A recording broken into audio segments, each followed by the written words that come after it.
안녕하세요. 믿었은 가족 여러분. 오늘도 하나님이 여러분들과 함께 하시기를, 하나님의 은혜와 진리가 여러분들의 앞길을 비추시기를 기도합니다. 우리 사도신경 하심으로 10월 12일 수요일 새벽 예배를 시작하도록 하겠습니다.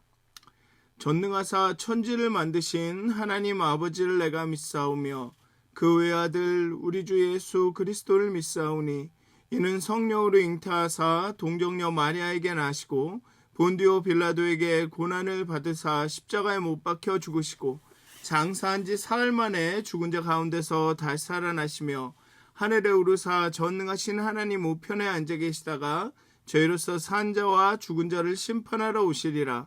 성령을 믿사오며 거룩한 공회와 성도가 서로 교통하는 것과 죄를 사하여 주시는 것과 몸이 다시 사는 것과 영원히 사는 것을 믿사옵나이다. 아멘. 찬송가 160장 무덤에 머물러 함께 찬양하겠습니다. 찬송가 160장입니다. 무덤에 머물러.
아멘. 기도하시겠습니다. 사망 죽음을 이기시고 부활하신 예수님을 늘 기억하게 해 주시옵소서. 예수님이 우리의 삶에 늘 십자가에 죽으신 상태로 있는 것이 아니라 부활하신 상태로 있게 하여 주시옵소서. 살아계신 예수님을 따라가게 하여 주시옵소서. 하나님, 그 부활의 능력이 우리에게 나타나기 원합니다. 정말 늘 십자가에 예수님을 못 박지만, 그런 삶이지만 그렇게 십자가를 의지하고 십자가의 보혈의 능력으로 날마다 정결케 되어야 하지만 살아갈 수 있는 인생이지만, 하나님 그 부활의 소망과 부활의 능력을 가지고 살아갈 수 있도록 하나님, 부활의 예수님께서 우리를 만나 주시옵소서. 우리를 찾아와 주시옵소서. 평안하라. 성령이 너희와 함께 있다. 성령을 너에게 준다. 그 말씀을 우리가 늘 들을 수 있도록 하나님 우리에게 부활의 신앙을, 부활의 믿음을, 또한 부활의 기쁨을 날마다 넘치게 해 주시옵소서. 정말 부활하신 예수님을 바라보며 우리가 소망을 품고 살아갈 수 있도록 하나님 우리와 함께 해 주시옵소서. 오늘 이 아침에도 정말 부활의 예수님을 묵상할 때 정말 우리의 마음이 부활의 소망으로, 부활의 능력으로 가득 넘칠 수 있도록 함께 해 주시옵소서. 감사합니다. 예수님의 이름으로 기도하였습니다. 아멘. 오늘 함께 나누실 말씀은 요한복음 20장 1절에서 18절까지의 말씀입니다. 요한복음 20장 1절에서 18절까지의 말씀입니다. 제가 봉독하도록 하겠습니다. 안식 후 첫날 일찍이 아직 어두울 때 막달라 마리아가 무덤에 와서 돌이 무덤에서 옮겨진 것을 보고 시몬 베드로와 예수께서 사랑하시던 그 다른 제자에게 달려가서 말하되 사람들이 주님을 무덤에서 가져다가 어디 두었는지 우리가 알지 못하겠다 하니 베드로와 그 다른 제자가 나가서 무덤으로 갈새 둘이 같이 다름질하더니 그 다른 제자가 베드로보다 더 빨리 달려가서 먼저 무덤에 이르러 구부려 세마포 놓인 것을 보았으나 들어가지는 아니하였더니 시몬 베드로는 따라와서 무덤에 들어가 보니 세마포가 놓였고 또 머리 쌌던 수건은 세마포와 함께 놓이지 않고 딴 곳에 쌌던 대로 놓여 있더라. 그때야 무덤에 먼저 갔던 그 다른 제자도 들어가 보더라. 그들은 성경에 그가 죽은 자 가운데서 다시 살아나야 하리라 하신 말씀을 아직 알지 못하더라. 이에 두 제자가 자기들의 집으로 돌아가니라. 마리아는 무덤 밖에 서서 울고 있더니 울면서 구부려 무덤 안을 들여다보니 흰옷 입은 두 천사가 예수의 시체 누였던 곳에 하나는 머리편에 하나는 발편에 앉았더라.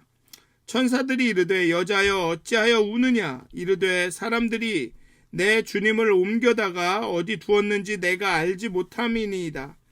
이 말을 하고 뒤로 돌이켜 예수께서 서 계신 것을 보았으나 예수이신 줄은 알지 못하더라. 예수께서 이르시되 여자여 어찌하여 울며 누구를 찾느냐 하시니 마리아는 그가 동산지기인 줄 알고 이르되 주여 당신이 옮겼거든 어디 두었는지 내게 이르소서 그리하면 내가 가져가리이다.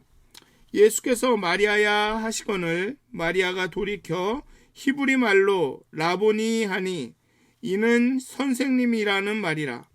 예수께서 이르시되 나를 붙들지 말라. 내가 아직 아버지께로 올라가지 아니하였노라. 너는 내 형제들에게 가서 이르되 내가 내 아버지 곧 너희 아버지 내 하나님 곧 너희 하나님께로 올라간다 하라 하시니 막달라 마리아가 가서 제자들에게 내가 주를 보았다 하고 또 주께서 자기에게 이렇게 말씀하셨다 이르니라. 아멘. 예수님이 장사된 지 장례를 치른 지 이틀이 지난 시간상으로는 이틀이고 날짜상으로는 일수, 날수로는 3일째 된 시점을 중심으로 그의 부활과 관련한 이야기가 진행됩니다. 예수 부활의 가장 중요한 증거는 빈 무덤입니다. 예수의 사람들은 부활한 예수를 만났지만 반대자들은 그렇지 않기 때문에 객관적인 증거로 이 목격담을 평가해야 했습니다. 종교 지도자들은 무덤의 위치를 알고 있었기 때문에 예수의 부활 소식에 대해 얼마든지 검증할 수 있었습니다. 얼마든지 무덤을 가서 확인할 수 있었고 막 예수가 부활했다는 소문이 막 났을 때 종교 지도자들은 무덤 위치를 알기 때문에 무덤에 가서 확인할 수도 있었고 심지어는 무덤을 지키던 자들도 있었기 때문에 그들을 신문해서 그들의 증언을 통해서 확인할 수가 있었습니다. 그러나 무덤이 비었다라는 사실은 그 누구도 그 시체를 가져가지 않았다라는 것을 명백히 알 수가 있었죠.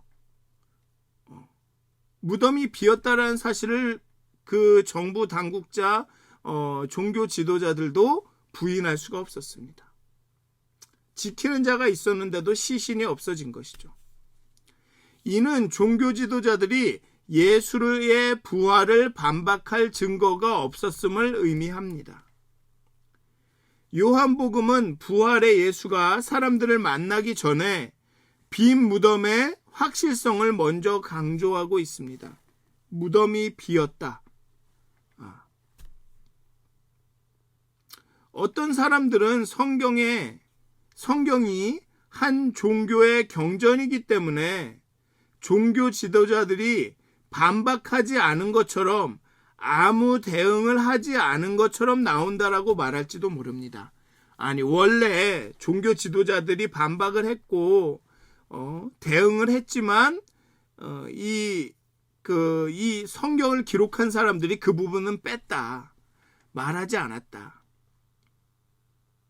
그런데 만약에 부활이 그렇게 조작된 것이고 사실이 아니었다면, 빈 무덤이 아니고 단지 소문에 불과한 것이었다면 동시대의 사람들이 가만히 있지 않았을 것입니다. 그 동시대에 살던 사람들이, 즉 무덤을 지키던 그 병사들, 무덤 지기들의 말을 들은 사람들이 그것이 거짓이라고 막 증언하고 기독교를 비난하고 비판했을 것입니다. 조작의 증거가 언젠가는 나왔을 것입니다. 만약에 그 부활이 조작된 것이었다면 기독교가 2000년이라는 세월을, 심지어는 그 초기에 100년, 200년을 견디고 버틸 수가 없었을 것입니다. 다른 복음서에서도 보면 병사들을 다시 보내서 확인을 하지만 부활을 반박할 증거를 찾지 못합니다. 또 현재의 입장에서도 보면 그때는 또 직접적으로 목격하고 증언하고 또 그것을 확인할 사람들이 있었는데 그 사람도 부활 자체는 반박하고 이렇게 거짓이다라고 말할 증거가 없었습니다. 그러니 유대교가 기독교를 비판할 때 그들이 부활이라는 거짓말을 한다고 박해하고 한 것이 아닙니다. 또 현재에서 보면 부활을 믿지 못하는 사람들의 입장을 많이 고려해서 이야기를 하면 부활을 믿지 못하는 사람들을 설득하고자 하는 입장에서 이야기를 하면 복음서의 증언 외에는 부활을 입증할 만한 우리는 직접적인 증거를 갖고 있지 않습니다. 목격하지 않았고 그 옆에 있지 않았고 동시대 사람들의 증언을 우리가 직접 들은 것이 아니기 때문에 부활 당시 동시대인들이 부활을 부인하지 않았다는 것, 만약 부활이 조작이었다면 조작에 가담했던 사람이나 그 후손들이 언젠간 고백했었을 것이라는 것, 그 조작의 증거가 나타났다는 것, 그 당시 종교 지도자나 로마 정부도 결사적으로 그 사실을 부인하지 않았다는 것, 기독교가 급속도로 퍼져나가는 것을 막으려고 하고 박해는 했지만 부활이 거짓이라고 해서 그래서 그리스도교가 거짓이라고 비난하지 않았다라는 것. 종교 지도자가 죽었음에도 그 종교가 2000년을 살아남았고 또 그 종교 지도자의 제자들은 목숨을 버리면서까지 예수의 길을 걸었다라는 것. 이 회의론자들, 부활이라는 것을 믿지 않는 사람들의 그 의견을 많이 들어주더라도 부활이라고 부를 수밖에 없는 엄청난, 이해할 수 없는, 사람을 변화시키고 사람을 그렇게 목숨을 버리면까지 예수를 쫓게 하는 그 두려움을 없앨 수 있는 그 무언가가 일어났다라는 사실은 부인할 수가 없는 것입니다. 그 빈 무덤은 부인할 수가 없는 것이죠. 회의론자들이, 부활을 믿을 수 없는 사람들이 이렇다 저렇다 증거를 막 대도 그때 무엇인가 놀라운, 정말 뭐라고 표현할 수 없는, 부활이라고밖에는 말할 수 없는 그 무엇인가가 일어났다라는, 그 3일째 되는 그날에 그 빈 무덤에서 일어났다라는 그 사실은 회의론자들도 부인할 수 없다는 것입니다. 그들의 바람이죠. 부활이 일어났지 않았기를 바라는 바람이지, 그 어떤 놀라운 것이 일어났다라는 그 사실을, 그 자체를 부인할 수 없다는 것입니다. 그렇기 때문에 성경이나 역사나 어떤 증거도, 어떤 것도 그 빈 무덤 자체를 부인할 수 없는 것입니다. 어쨌든 마리아가 그 아침 일찍 무덤에 와서 무덤을 가렸던 돌이 옮겨진 것을 목격합니다. 그 빈 무덤을 목격합니다. 그리고 베드로와 사랑하시던 제자에게 이야기합니다. 이 이야기를 듣고 두 제자는 무덤으로 불이 나게 달려갑니다. 요한은 미처 들어가 보지 못하고 밖에서 안을 살핍니다. 그러나 베드로는 앞뒤 가리지 않고 무덤으로 들어갑니다. 어쩌면 베드로는 마음에 짐이 있었기 때문인지도 모릅니다. 그 누구보다도 그 사실을 확인해야 했을지도 모릅니다. 어쩌면 미안하다, 잘못했다, 죄송하다란 말을 하고 싶었는지도 모릅니다. 그 후에 요한이 따라 들어가죠. 그리고 예수님이 누우셨던 자리에 그 세마포에 대한 증언이 나옵니다. 이 또한 예수님께서 누군가에 의해서 이렇게 시체가 옮겨졌거나 누가 조작하지 한 것이 아니라는 것을 보여줍니다. 세마포가 그 누우셨던 자리에 그대로 놓여 있습니다. 머리를 쌌던 수건도 그대로 놓여 있습니다.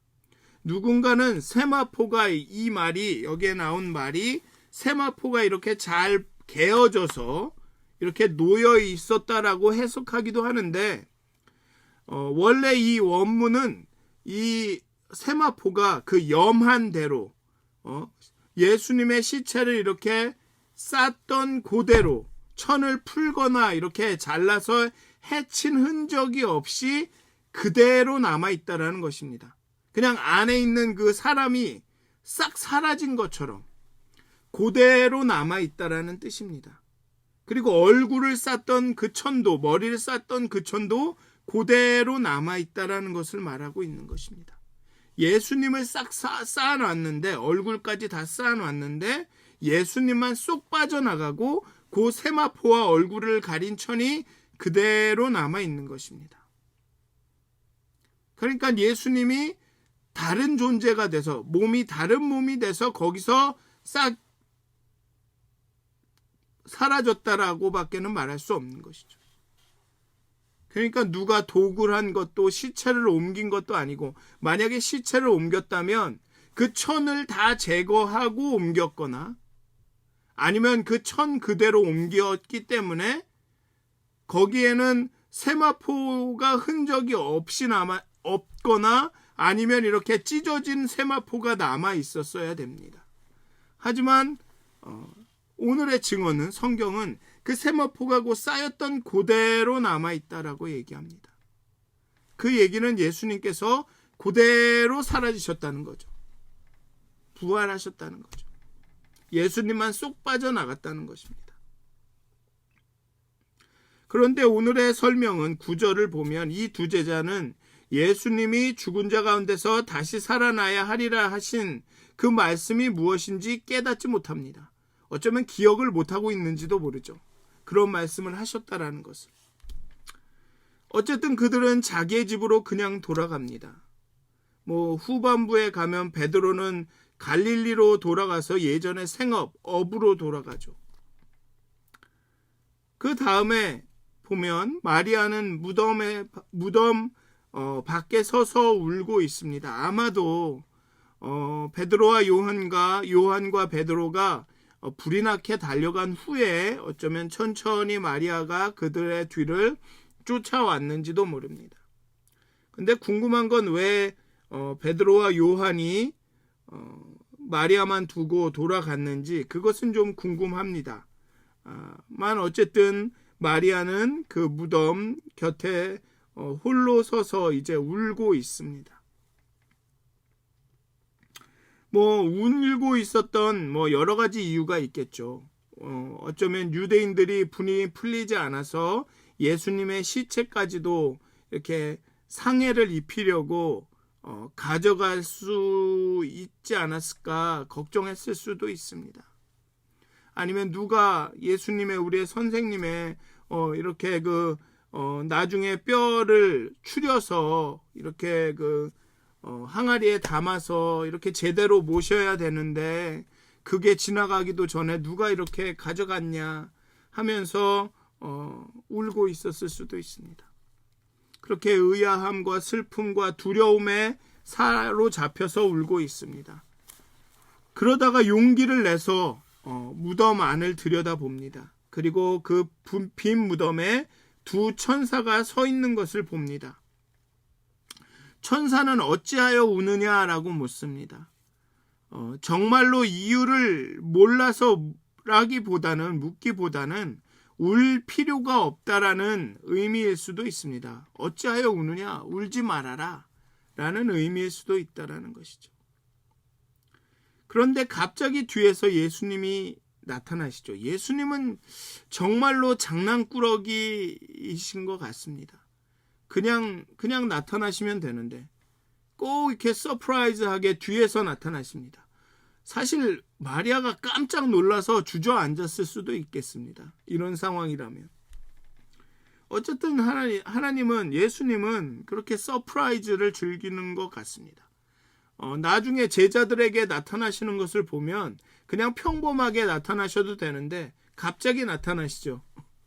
아무 예고도 없이 그냥 막 얘기하고 있는데 그 중간에 축 나타나십니다. 엠마오 마을로 가는 두 제자의 얘기도 그렇습니다. 갑자기 쑥 나타나시죠. 아마 이런 서프라이즈를 즐기시는 것 같습니다. 예수님도 어찌하여 울며 누구를 찾느냐라고 물으십니다. 예수의 시신을 찾는다고 마리아는 대답합니다. 참 아이러니가 아닐 수 없습니다. 예수님한테 예수님의 시신이 어디 있는지 묻죠. 동산지기인 줄 알고 어디 가면 어디 옮겼다면 나에게 알려주십시오. 내가 가서 찾겠습니다. 참 아이러니하죠. 살아계신 예수님에게 예수님의 시신이 어디에 있는지 묻습니다.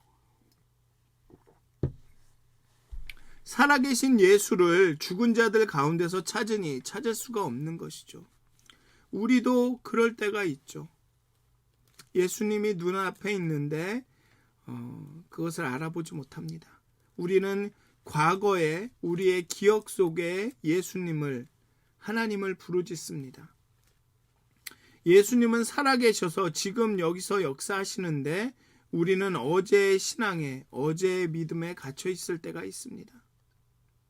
예수님은 이미 죽으셨다 부활하셨는데 우리는 돌아가신 예수님을 붙들고 있을 때가 있습니다. 어제 내 신앙을 버릴 때 우리는 살아계신 예수님을 만나고 또 그렇게 예수님과 함께 성장할 수가 있는 것이죠.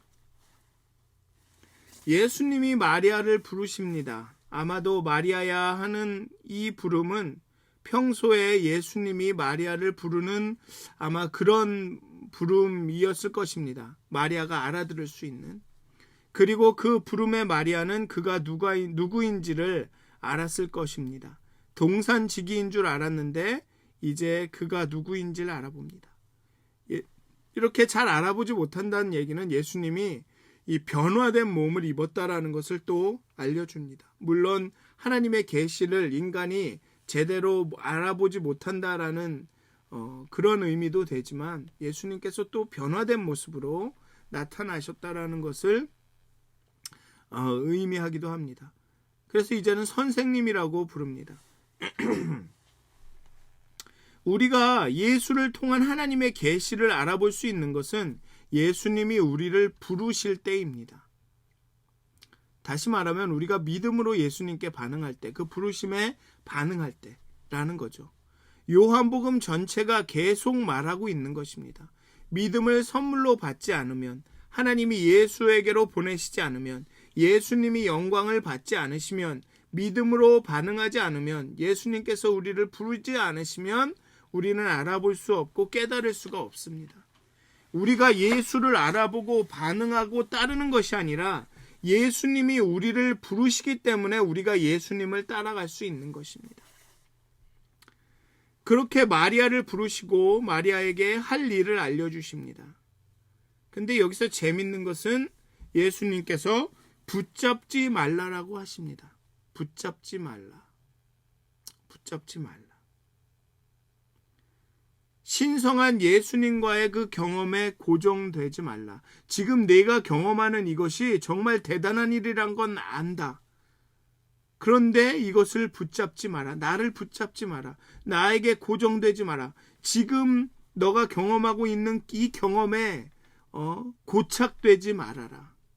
예수님은 부활하셨는데 죽은 자 가운데서 나를 찾지 말아라. 나는 매일 부활하고 매일 달라지고 매일 새롭게 역사하는데 과거의 그 모습에 얽매이지 마라. 나를 붙잡지 말라라고 합니다. 이제 예수님이 하늘에 올라가셔서 성령을 보내시면 그보다도 더 큰 일, 더 많은 일을 너희들이 경험할 텐데 정말 놀라운 일을 행하시고 우리에게 가르치시고 우리를 진리 가운데로 인도하시고 우리 가운데 능력이 되실 예수님께서, 성령님께서 오시는데 지금 경험이 놀랍다고 하여서 그 경험에 고탁되지 마라. 나를 붙들지 말라라고 말씀하시죠. 하나님을 날마다 새롭게 경험하라. 어제의 믿음을 버리고 날마다 새로운 예수를 따라, 부활의 예수를 따르라 라고 말씀하십니다. 아직이라고 말합니다. 아직 아버지께로 올라가지는 않았지만 곧 아버지께로 올라간다. 그러면 이제 성령이 내려오시니까 지금 당장 부활한 내 모습 이거에 너무 고착되고 나를 붙들지 말아라. 그렇게 가서 전하라고 마리아에게 말합니다. 가서 제자들에게 그렇게 말해라. 아버지께로 올라가지는 않았지만 이제 아버지께로 올라간다 라고 제자들에게 전해라. 그리고 또 흥미로운 것은 제자들을 형제라고 부릅니다. 형제라고. 여기 보면 너는 내 형제에게 가서 이르되 내가 내 아버지 곧 너희 아버지 내 하나님 곧 너희 하나님께로 올라간다고 하라. 제자들을 형제로 부르죠. 이제는 같은 아버지를 갖고 있는 형제가 됩니다. 선생에서 제자, 선생 제자의 관계, 친구, 형제 이렇게 새 언약 관계로 표현되는 구원의 결과의 이게 한 모습입니다. 이제 우리는 그 부활의 그 구원으로 인해서 우리는 예수님과 형제가 됩니다. 하나님 아버지가 우리의 하나님, 내 아버지가 되는 것이죠. 아버지께로 간다라고 알리라고 합니다. 그런데 이것은 아버지께로 가는 것은 작별 인사가 아닙니다. 예수님이 약속하신 대로 아버지에게 가서 거처를 마련하고 다시 오겠다라는 것이죠. 성령이 임할 것을, 자신을 버리고 도망간 제자들을 회복시키시겠다라는 의지를 담고 있습니다. 내가 아버지께로 간다라는 것은 잘 있어, 난 아빠랑 가서 살게, 너네들끼리 잘해봐 라는 말이 아닙니다. 내가 가서 거처를 마련하고 성령님께서 오시면 너희가 살아가는 그곳이 바로 너희가 하나님이 거하시는 그 거처, 하나님과 함께 거하는 그곳이 될 거야. 그리고 너희들은 성령을 통해서 그보다 큰 일을 할 거야. 그러니까 나를 붙들지 말고 기다려 라고 말씀하시는 것이죠. 우리는 붙들기를 좋아합니다. 변화를 싫어하죠. 우리가 한번 경험한 것들, 그것이 좋은 것이라면 항상 그대로 그 방식대로 일어나기를 소원합니다. 예배든 말씀이든 기도든 뭐든 우리는 익숙해진 그 방법대로, 익숙해진 것대로, 내가 아는 방식대로, 내가 아는 것대로, 내 뜻대로, 내 기호대로 모든 게 이루어지기를 원합니다. 예배를 이렇게 드렸더니, 이 방식으로 드렸더니 이거 좋아, 그러면 그대로만 드리기를 원합니다. 순서가 바뀌거나 뭐가 바뀌면 싫어하죠. 그런데 하나님은 그것을 신경 쓰지 않으십니다. 오히려 하나님은 아까 전에 여기 말씀드린 대로 장난꾸러기입니다. 갑자기 나타나고 갑작스럽게 역사하고 나를 붙들지 말라라고 하십니다. 어떤 신이 그렇습니까? 어떤 신이 나를 붙들지 말라라고 합니까? 다른 신들 보십시오. 날 꼭 붙들어라. 나 안 붙들으면 너네 떨어진다 하지. 어떤 신이 나를 붙들지 말라. 나는 새롭게 역사한다. 나는 부활한다. 난 새로운 몸으로 다시 태어난다. 나는 그렇게 너희 가운데 성령을 통해서 새롭게 역사할 것이다. 그러니 나를 붙들지 말라. 사랑하는 믿어 쓴 가족 여러분, 부활의 소망을 갖는다는 것은 그냥 우리가 영원히 영생을 산다라는 뜻도 됩니다. 하지만 부활의 소망이라는 것은 오늘과 같지 않을 것이라는 것입니다. 어제가 같지 않을 것이다. 오늘은 어제 같지 않고 내일은 오늘 같지 않을 것이다. 날마다 새롭게 역사하실 것이다 라는 그 소망이 부활의 소망입니다. 부활의 소망입니다. 과거에 얽매이지 않는, 예수님은 살아나셨습니다. 죽은 자들 가운데서 예수님을 찾을 이유가 없습니다. 지나간 일들 가운데 물론 예수님이 다 인도하시고 하셨지만 여전히 그 가운데 계셨던 예수님을 붙들 이유가 없습니다. 왜냐, 예수님은 지금 살아나셨고 살아계셨고 살아계시고 우리 가운데 역사하시고 앞으로 또 새롭게 일하실 분이기 때문에 예수를 붙들지 마십시오. 하나님이 하나님 되게 하십시오. 범사의 하나님을 인정하십시오. 하나님은 언제나 새롭게 놀라운 방식으로 일하실 수 있는 분입니다. 예수님과의 관계도 계속 변하지 않습니까? 선생과 제자에서 친구와 형제로. 예수님은 우리 삶 가운데 놀랍게 새롭게 역사하실 수 있습니다. 그 하나님을 범사에 인정하고 하나님께 모든 걸 맡겨드리십시오. 그 하나님을 따라가십시오. 부활의 그 소망을 품으시는 여러분들 되셨으면 좋겠습니다. 부활의 예수님을 만나시는 오늘 하루가 되시기를 주님의 이름으로 축원드립니다. 기도하시겠습니다. 부활의 아침, 제자들과 이 마리아는 예수님을 만납니다. 아직 그 부활이 무엇인지, 부활의 소망이 능력이 무엇인지 잘 확실하게 알지는 못합니다. 베드로와 요한은 그저 집으로 돌아갑니다. 마리아는 무덤 밖에서 울고 있습니다. 이제 예수님이 그 마리아에게 나타나셔서 말씀하십니다. 나를 붙들지 말라고. 이제 형제들에게 가서 예수님이 아버지께로 이제 올라가서 성령을 보내실 것이라고 말하라고 마리아에게 말씀합니다. 예수님께서 이제 새롭게 역사하실 것이라고, 이제 부활의 몸으로 제자들에게 나타나시고 성령을 허락하시고 이제 그들을 보내셔서 세상 가운데 놀랍게 역사하실 것이라고, 이제 그러니 죽은 자 가운데서 나를 찾을 필요가 없다고, 이제 내가 아버지께로 올라가서 성령을 보내서 제자들 가운데 역사하셔서 새로운 일을 이루실 것이라고 그렇게 말씀하십니다. 그러니 나를 붙들지 말라. 부활한 지금 이 순간도 이거 너무나도 소중한 순간이지만 여기에 고착되지 말라. 더 큰 일이 있을 것이다. 라고 부활의 소망을 제자들에게 전해주십니다. 마리아에게 전해주십니다.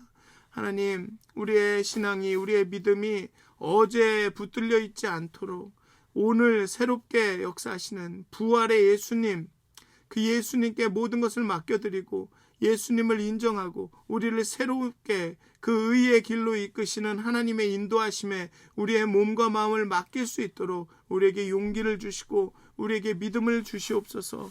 나 스스로를 부술 수 있는 깨어지는 그런 역사가 나타나게 해 주시옵소서.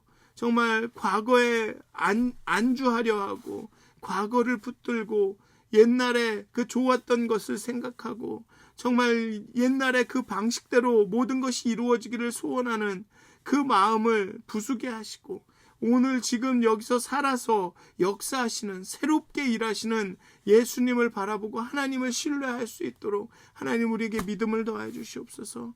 우리에게 용기를 더해 주시옵소서. 그렇게 오늘 새롭게 역사하시는 미래로부터 오시는 하나님을 경험할 수 있도록 그 부활의 능력을 경험할 수 있도록 오늘 하루도 우리와 함께해 주시옵소서.